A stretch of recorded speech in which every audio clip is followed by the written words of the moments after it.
ही कहाणी आहे सांगलीच्या पलूस तालुक्यातल्या औदुंबर इथल्या शेतकरी सुहास पाटील यांची। शेती व्यवसायावर फक्त काम न करता अनेक व्यवसाय सुरू करण्याचं त्यांच्या मनात नेहमीच होतं। सुरुवातीला त्यांनी गायी आणल्या, त्यानंतर ऊस केला, त्यानंतर गुऱ्हाळ घालायचं ठरवलं।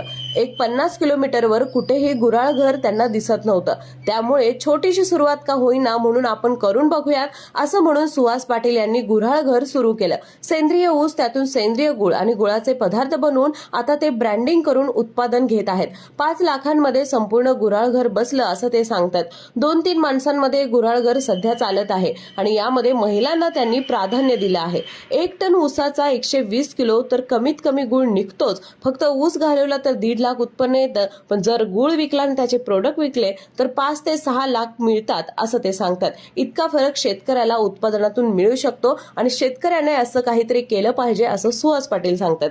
तुम्हाला ही स्टोरी कशी वाटली नक्की कमेंट करा आणि आम्हाला फॉलो करा।